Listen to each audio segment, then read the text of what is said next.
Shalom, alucinerds. Hoje, 27 de janeiro. Em 1945, nesse mesmo dia, 27 de janeiro, o campo de concentração de Auschwitz foi liberado pelas tropas soviéticas, pelas tropas russas. As aliadas. Né? Exatamente. E aí esse dia ficou reservado justamente para se prestar homenagem às vítimas do Holocausto, que foi aquele assassinato em massa, aquele genocídio de mais de 6 milhões de pessoas, de judeus, além de outras minorias, pelo regime nazista na época da Segunda Guerra Mundial. Os alucinerds já tínhamos esse compromisso desde o ano passado, como o nosso canal foi posterior a janeiro. Exatamente. Né, mas sempre foi uma ideia da gente prestar as devidas homenagens às vítimas. Isso. Tentando, claro, na medida possível, aliar isso aos objetivos do canal. Nós escolhemos justamente tratar de uma obra que, além de ser excepcional, é um registro histórico absurdamente fabuloso, que é justamente Maus, que é essa obra aqui de Art Spiegelman, já vamos falar dele. Que é o Arthur, né? É isso, não é? E só um contexto, né? Já pela capa a gente já vê aqui os ratinhos. Maus em alemão é justamente rato, não é? Vamos lá, do que trata a obra? A obra, na verdade, é um relato que o Art Spiegelman resolveu fazer justamente narrando a história do pai dele. Sim, ele chamou Vladek Spiegelman.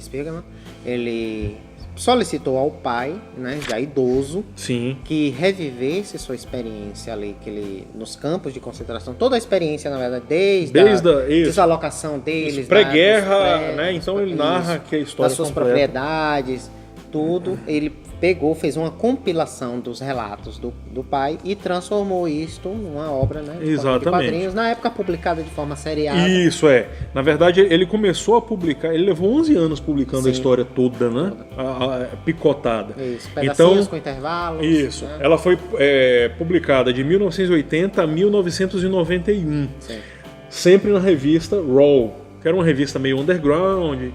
E que ele era um dos editores fundadores, né? Ele era um dos fundadores da revista. Quando ele entrevistou o pai, aparentemente ele não tinha intenção de transformar isso em quadrinho, né? Parece que ele queria escrever um livro, ele queria compilar material por livro.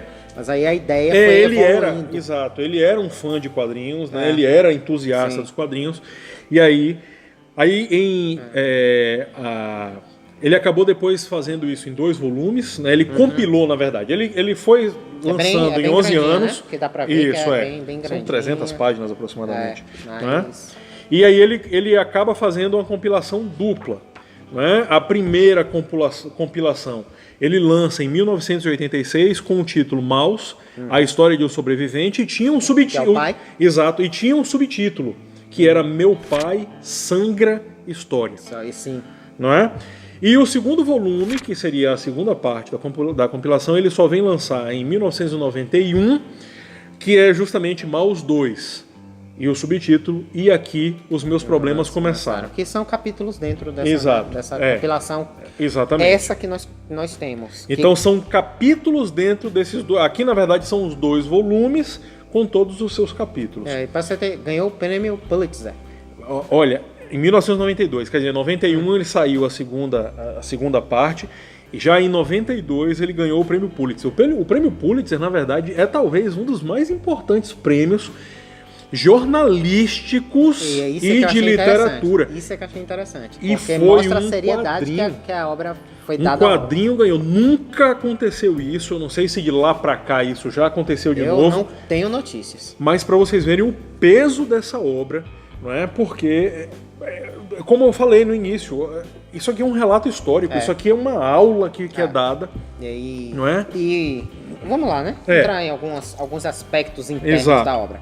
Todos aqui são representados por animais. Isso. Então, os judeus são retratados como ratos. Exato. Os alemães como gatos, que seriam os inimigos dos ratos. Isso. Né?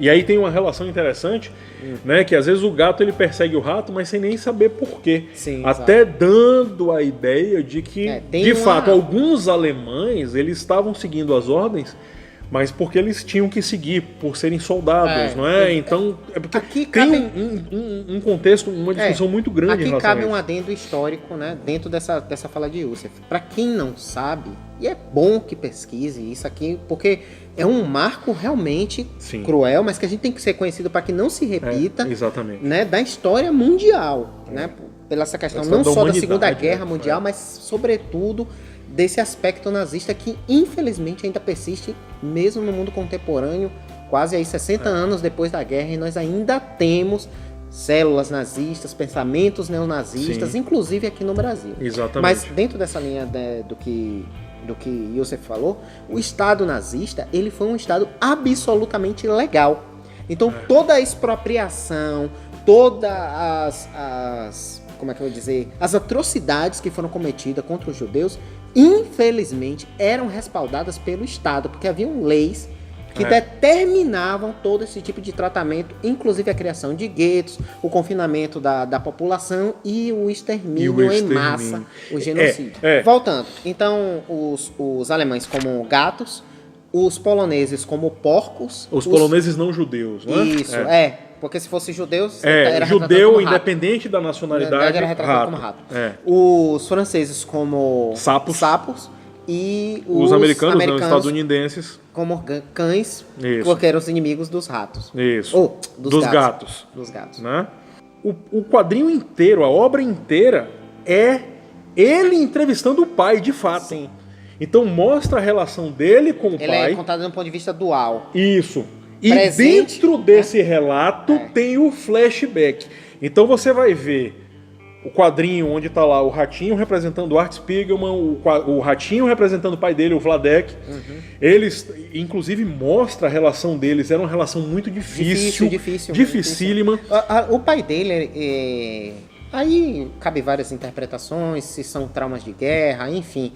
Mas o pai dele era uma pessoa difícil de lidar. Muito difícil de lidar.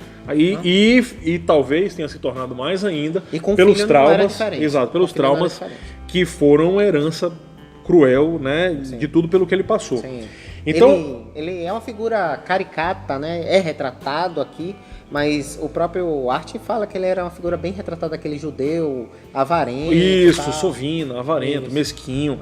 E pasmem, até racista. Sim. Né? Com pensamentos preconceituosos. Aliás, outro comentário, isso que eu achei interessante dessa obra do Art, porque ele poderia ter romantizado, suavizado a figura do pai, e ele faz um retrato bem bastante fiel. E é interessante que mostra esse conflito aqui, né? Sim. Porque ele acabou relatando todo o período e todas as angústias que ele sofreu. Ele abre o coração nessa obra. É impressionante. Inclusive, no período que ele sofreu uma crise criativa e ele não conseguia escrever, ele tem relatos do próprio tratamento, dele fazendo tratamento lá. Ele conversando com o psicólogo. Né, as angústias que ele tinha, a culpa que ele sentia. Sim, né? Até que ponto ele vai retratar o pai, mostrar o pai como quer dizer, uma figura imperfeita, né, no final das contas. E ele já tinha lançado, está presente na obra, também uma tira, né, um quadrinho, falando da relação dele com a mãe. Exatamente. E ele está presente aqui também. É um quadrinho dentro do quadrinho, exatamente. Ele assim se abre, se abre nesta obra. E é interessante que é toda em preto e branco. Sim. Né? A gente vai mostrar algumas imagens aí, vai ter as inserções. É toda em preto e branco e é impressionante como em determinados momentos a carga do preto nos quadrinhos, ela passa uma angústia quando você está lendo. É impossível você ler isso aqui sem parar para respirar em alguns momentos, porque tem uma carga emocional. Tem momentos até que você precisa respirar, refletir, né? Isso. Você sentar para você pensar sobre aquilo que você acabou de ler. Porque apesar daqui estar sendo retratado como os animais, né? Animais tratando outros animais, né? O gato tratando o rato daquele jeito. No final das contas, era tudo seres humanos, uns tratando os outros de uma forma, né? Então vai lhe obrigar a uma reflexão pesadíssima aqui. Sobre a sua relação com as pessoas, sobre as coisas que você fala. Você pode ter, meu amigo, comportamentos racistas e não perceber. Você pode ter aí comportamentos misóginos e não tá. E a obra ela, né, vai inserindo por baixo. O que eu acho também interessante, além dessa questão dele, né, dele se desnudar nessa obra, falar dele, falar do pai, falar da culpa que ele sentia com relação à mãe, dos problemas familiares que ele tinha, mas o mais interessante é que é o Holocausto, que foi muito documentado, muito retratado, mas contado do ponto de vista de alguém que passou por todo o processo, inclusive os campos de concentração, do que se fazia para não morrer, para escapar da morte. Então, só dando uma pincelada, ele fala aqui da questão da traição dos judeus traindo outros judeus. Isso, as polícias, né? Que eles selecionavam um judeu para tomar conta dos outros. Então, e esses... E ele justifica, ele fala, olha, naquela época qualquer atitude era justificável, porque se lutava pela sobrevivência. Se não sou eu, vai ser outro. Vai ser o outro. E aí a perspectiva do fantasma da morte sempre presente. Você não sabia se você veria o dia seguinte. Viver era um sofrimento absurdo, um tormento e... Isso... Enfim. Isso que o Eduardo está falando realmente é muito bem tratado aqui. É de uma veracidade, é óbvio, né? Mas é sensível. Você lê e você percebe. Essa história que durante aquele período em que os alemães estavam fazendo aquelas atrocidades, por uma questão de sobrevivência, vários judeus acabaram tendo que fazer coisas, às vezes, que poderiam ser comparadas no mesmo grau. Uma reflexão moral realmente. E tem ele fala, ele dá o Art Spiegelman, ele teve o cuidado de colocar alguns esqueminhas para mostrar como era, por exemplo, teve períodos em que eles ficaram escondidos, sei lá, em porão. Como é que era? Então ele mostra, né, através de esquemas gráficos, como é que era a parede falsa que foi colocada. Aliás, o tratamento gráfico dessa obra, muita gente pode olhar e ver esses desenhos aqui e não valorizar muita coisa. Mas é fantástico. E uma coisa que eu gostei muito foi isso aqui, ó. O mapinha no final, porque você pode ir acompanhando as distâncias, exatamente, tal, né, onde ficava cada localidade. Isso aqui, gente, essa obra é espetacular. É uma das melhores coisas que eu já li na minha vida. E eu recomendo realmente que vocês leiam também, porque é fantástico. E mostra, né, como a gente já falou, desde antes da guerra. Sim. O processo, como foi se como dando foi o processo. O processo, porque para aqueles que leem a história apenas num livro, talvez você não entenda, nossa, mas 1 milhão de judeus poloneses morreram, por exemplo, nos campos de Auschwitz, apesar que não foram só os judeus poloneses, né? Tiveram outros. 1 milhão, mas, mais de 1 milhão. Né? Porque eles não se rebelaram, em algum momento eles não lutaram, e aí você vê que, na verdade, o nazismo não foi que chegou assim, nazismo.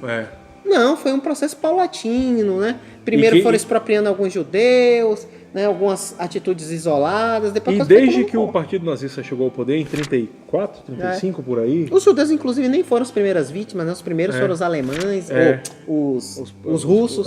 Então tem toda uma construção para se chegar... Então. E o que é impressionante é que houve uma preparação, o próprio governo nazista, ele preparou a população para o que ele queria. Sim, exatamente. Então, com ideologia... Exatamente. A massificação da ideologia que o judeu era a raça errada, que existia uma grande conspiração mundial. Orquestrada pelos judeus para acabar com a Alemanha. Porque, quer dizer, daí eleger inclusive os Estados Unidos como inimigo por conta disso, né? Então, quer dizer, a Alemanha já tinha perdido. Não é os Estados Unidos que estão nos atacando, são os judeus com americanos que estão influenciando. Do governo que estão influenciando. Exato, quer dizer, a Alemanha já tinha perdido a Primeira Guerra, então tava aquela mágoa com o resto do mundo, e aí, enfim, não é? Mostra toda essa evolução, e é impressionante porque o Vladek ele vai mostrando. O Vladek ele era namorador, não sei o quê, né? Até que ele de repente acha lá uma menina de família rica e acaba a Anja, né? A relação deles é lindo. E mostra inclusive que eles se casam tal. E os desencontros, eles se encontram e se desencontram ao longo da história da guerra. Ele aprendeu, e ele era muito descolado. Ele realmente foi um sobrevivente esse Vladek. Sobrevivente. Porque Ele aprendeu a trabalhar com olaria, ele aprendeu que era necessário para ele sobreviver. O que precisava, ele fazia contrabando. Precisavam de sapateiro, ele aprendeu para poder, exatamente, poder sobreviver. Ele fazia contrabando, ele negociava, ele era simpático no sentido de, nessa história da sobrevivência, mostra, ele conversa com um, ele conversa com outro, ele tenta deixar amarrado aqui uma boa relação, mas ao mesmo tempo, quando precisava sobreviver... Né, e ele sobreviveu por uma combinação de inteligência, que ele era bastante inteligente, sim, com essa flexibilidade, digamos assim, que ele tinha. Essa capacidade adaptativa e sorte. Porque mesmo que ele fosse somente inteligente e uma pessoa extremamente adaptável aos ambientes, ele ainda não teria sobrevivido. Ele teve sorte. E no final das contas, o relato inteiro, já que ele é permeado justamente com a relação, as entrevistas são todas relatadas aqui, mostra que as vítimas do Holocausto, os sobreviventes do Holocausto, né, e mais especificamente, ou melhor, mais amplamente falando das vítimas do Holocausto, não se resumem apenas aos sobreviventes. Sim. Os filhos dos sobreviventes, eles passaram... E o próprio Art Spiegelman deixa claro isso aqui. É uma cicatriz realmente na história do mundo. Todo mundo, o sobrevivente aí na sua casa foi afetado pela o sobrevivente em si, ele passa as feridas dele para o filho, inevitavelmente. O Art, ele meio que deixa claro isso aqui em alguns momentos. É como se uma espécie de culpa fosse assolasse ele automaticamente pelo simples fato dele ter nascido depois do Holocausto.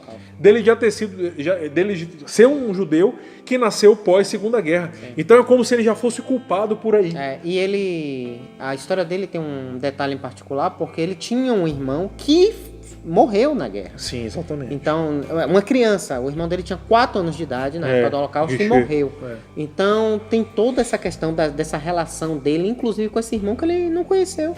Exatamente. Né? Que foi perdido na guerra. Aí o Vladek já está no segundo casamento, porque a mãe do Art, né, a primeira esposa, ela se suicida e tal. Então, quer dizer, tem uma série de traumas aqui realmente que são relatados e é impressionante a sensibilidade dessa obra. Como eu disse, ele se desnuda. A alma dele aqui está aberta, exposta mesmo. Em momentos, tem os momentos de Croácia. Abri bem na página aqui. Porque assim, ele tinha a oportunidade aqui de romantizar, de fazer, e no entanto ele não faz isso. Ele pega essa obra, que é uma história fantástica, uma história realmente espetacular, e ele se desnuda, ele mostra seus problemas de relação, ele mostra seus problemas familiares. Exatamente. Ele mostra até os problemas que ele poderia ter pintado o pai, sei lá, como um herói, e no entanto ele mostra, e talvez isso seja o grande ponto alto da obra, como uma figura humana, com suas falhas, com suas qualidades. Exatamente. Entendeu? É realmente uma figura e com todas humana. As cicatrizes abertas, né? Por conta de tudo que ele passou. Eu abri por acaso aqui na página 211 até, que aí mostra justamente porque tinha Auschwitz I e Auschwitz II ou Auschwitz-Birkenau, que ficava a alguns quilômetros de distância, né? E a construção de Auschwitz também foi um processo, né? Foi o campo que ficou mais famoso, o campo de concentração, não era o único. Na verdade ele acaba, não só concentração, mas ele ficou mais conhecido como campo de extermínio. Por causa das câmaras de gás. Porque os nazistas eles fizeram, né, os campos de concentração onde eles obrigavam, né, eles tinham que trabalhar, só que os regimes eram justamente trabalhar até morrer. Era trabalhar e deixava para morrer mesmo, passando fome, frio, enfim. E eles tinham uma modalidade que era campo de extermínio também. Auschwitz ele era parte campo de concentração e campo de extermínio. Por isso que ao longo da guerra, Auschwitz, mais de 1 milhão e 100 mil pessoas morreram justamente nas câmaras de gás. Porque, como eram muitos judeus, falando isso hoje, né, já choca, imagina. Eles tinham que ter um método de... Realmente, porque eles queriam eliminar, era genocídio, queriam eliminar os judeus da terra, e aí eles precisavam de um método que pudesse matar uma quantidade grande de pessoas de uma vez só. E aí eles criaram as famosas câmaras de gás com o Zyklon-B, né? O ácido, né? Que era um ácido cristalizado. E ele jogava, ele começava a evaporar e aí com isso ele sublimava, na verdade. Inclusive há um relato, né, de como pelos relatos dos gritos, de como eles faziam, porque os judeus que iam limpar os corpos. Então, os Sonderkommandos, né? E aí, o relato parcial do que acontecia nas câmaras de gás, do desespero das pessoas pisoteando em cima das outras, querendo fugir. Então, tudo isso está retratado aqui nessa de encontrar, quando os judeus entravam, os Sonderkommandos, que eram justamente os judeus que foram obrigados a trabalhar nessas câmaras de gás e nos crematórios. Porque eram eles que depois pegavam os corpos da câmara de gás e levavam para os crematórios. Que era considerada a única saída de Auschwitz, que era eles costumavam falar ironicamente, pela chaminé. A única saída de Auschwitz era pela chaminé, que era virar fumaça, porque inevitavelmente você ia morrer. Seja porque você foi jogado na câmara de gás, seja porque você morreu de fome, seja porque você morreu pela estafa de tanto trabalhar, ou porque você morreu doente, enfim. E é impressionante que os relatos eles mostram, tem hora que ele falando com os Sonderkommandos, né, ele relatando o que esses Sonderkommandos falavam. Os judeus, esses pobres coitados, eles eram obrigados a trabalhar lá, então eles é que tinham que pegar os outros judeus mortos já, e aí eles falavam dos gritos que eles ouviam, de pegar membros quebrados por conta do desespero de tentar fugir. Pessoas pisoteadas, inclusive crianças. Pisoteadas, as mãos todas feridas, sem unha, tal, de tanto cavar a parede. É uma coisa absurda. E eles tinham que pegar esses corpos e levar para os fornos, que eram os crematórios. E vejam só, tendo que carregar isso tudo, quando souberam que a guerra estava sendo perdida pela Alemanha, eles foram os primeiros a serem mortos pelos alemães. Eles começaram a ser fuzilados, porque eles eram os registros vivos. Porque a Alemanha tentou apagar, porque sabia que o mundo, quando isso fosse revelado ao mundo, a forma como isso seria encarado, então eles tentaram de todas as formas esconder as atrocidades que estavam sendo feitas dentro da Alemanha. E o Vladek fala isso, que os primeiros a serem eliminados eram justamente esses Sonderkommandos.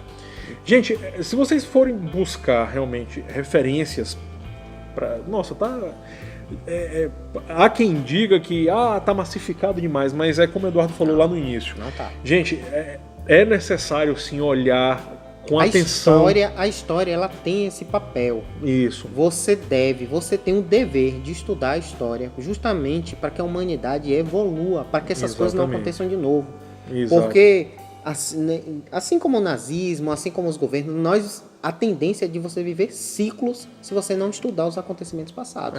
Né? E algo desse gênero, dessa gravidade no mundo, é para ser realmente exaustivamente estudado. E pasmem, há quem defenda até hoje que esse holocausto não existiu. Sim. Né? Porque, de fato, os alemães, os nazistas, os alemães não, vamos falar os nazistas, né? Sim. Os nazistas, eles realmente tentaram apagar isso de todo jeito.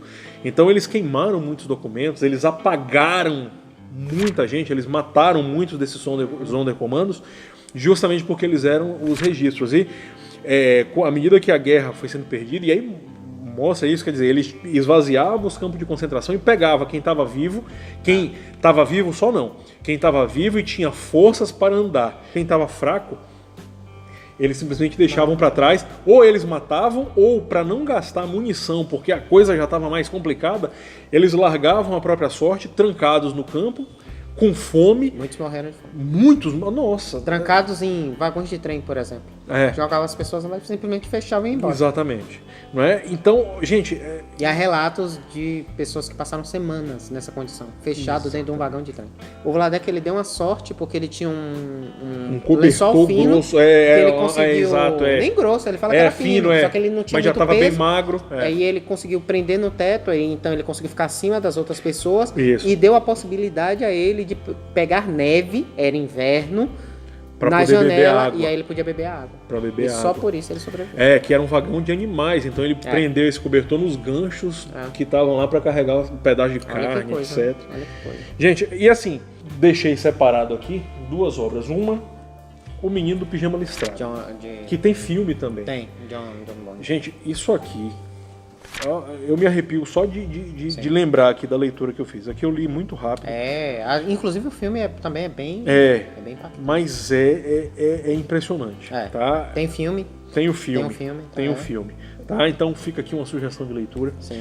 Bom, e a outra obra é justamente A Casa da Rua Garibaldi. Infelizmente você só vai encontrar isso aqui em sebo, tá? Porque é edição esgotada, é uma edição antiga. Isso aqui nada mais é do que simplesmente o relato o que eles classificaram na época como a maior caçada humana da história.